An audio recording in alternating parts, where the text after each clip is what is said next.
1049 The Morning X at 7:19. One of the last things I said to my dad was that I hate you. You can't just have a child and abandon them. Life doesn't work like that. I just don't want him to grow up like me. I just want to hide. I just want to run away. That's what the drinking is about. Maybe you're right. Maybe I need to just move on. I wish you could. I wish then I could do over. I could seriously be on the verge of having a mental breakdown, but as long as I'm able to go skate, I'm completely fine.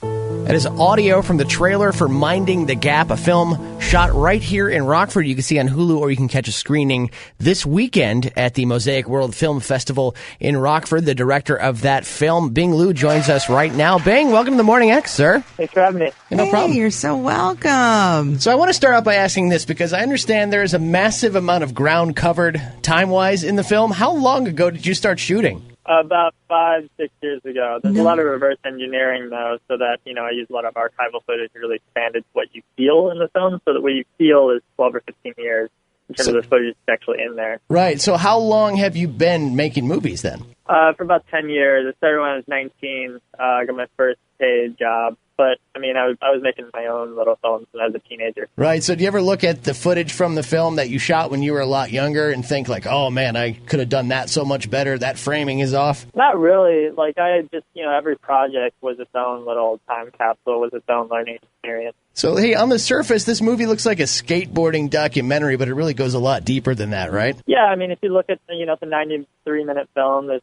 maybe 10, 12 minutes of skating in it. Wow. Wow, that's it? Yeah, maybe 15 tops, if you include, there's, an end montage. But, it's really a coming-of-age story. It's not, everybody that sees it doesn't walk away talking about it as a skate film. Right.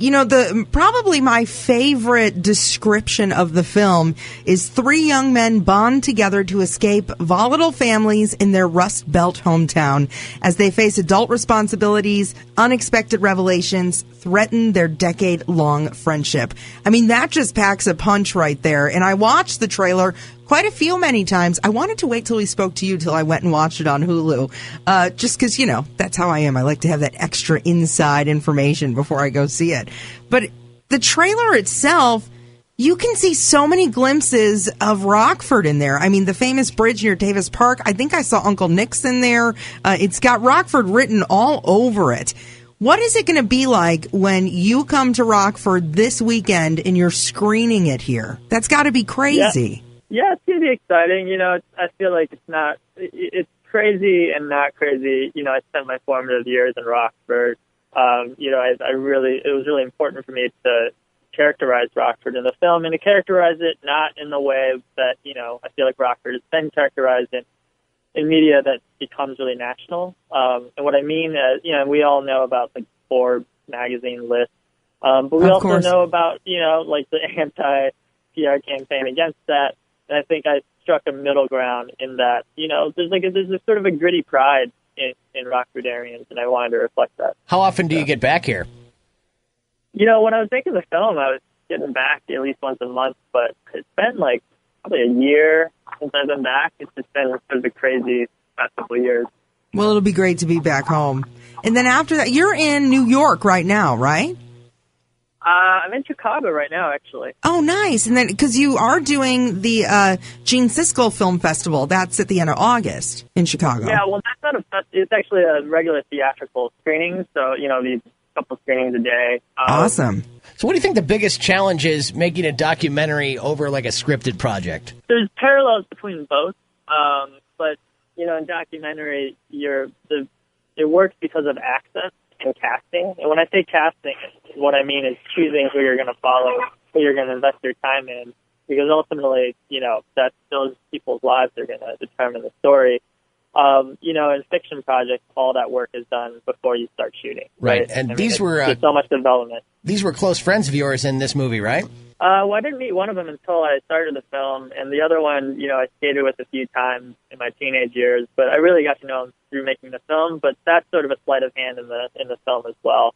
Right. through archival footage and editing. If you're just joining us, we're on with Bing Liu, filmmaker responsible for Minding the Gap on Hulu. I'm not going to get into too many specifics because this is a happy show and I don't want to spoil anything, but you get into some pretty deep personal issues in the movie, I understand. And is it strange for you and your friends seeing your lives happen on screen as it does? For me, I feel like I've been pretty open with, the darker parts of my childhood that I grew up with. But for them, it was really this 5-6 year process of them opening up and, really processing all that for the first time. So, and it wasn't like, I just dropped it and all of a sudden they knew, oh my God, this film isn't what I thought. I had a lot of conversations along the way, telling them like, hey, how do you feel about what we captured? Like, this is why I'm doing this film. Those sort of conversations. And then we gave them a chance to see the film before it came out. But they all are just over the moon about how honest and real it is. Yeah, 100% on Rotten Tomatoes. Got to feel pretty good, right? Yeah, it doesn't feel bad. I'm happy about that. I mean, I have been looking at some of the different reviews. I mean, Tony Hawk took to Twitter and just said how incredible it is. Same with Barry Jenkins. People are saying the heart in this film is so damn big.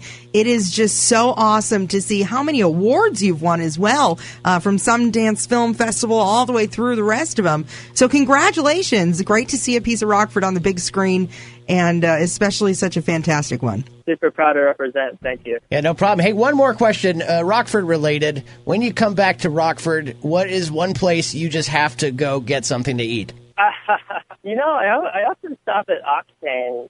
They have this Thai noodle dish that's really good. So we'll see if I get a chance to stop there, though. Well, I hope you do. Bing Liu, thanks very much for joining us on the show today. The film is Minding the Gap. It's at the Mosaic World Film Festival in Rockford this weekend. You can get tickets at the North Left Center. You can also see it on Hulu right now. But if I'm not mistaken, Bing, you'll be present for Q&A at the festival this weekend, right? Yeah, so the Q&As for the festivals. Oh, I forgot to mention this, and I'll be eating there as well. But we're going to have a Friday night after screening party at the Olympic Tavern. The Olympic Tavern is actually featured pretty heavily in the film. So awesome. It's pretty much open to anybody, first come, first serve, to show up and just meet some of the cast, meet the crew. So. Well, hey, thank you very much, Bing, for joining us. We appreciate you talking to us. Yeah, thanks so much. No problem, man. Such a good dude, man. It really is. And now I have it already set on Hulu. It's saved, ready to watch. Can't wait to watch it tonight.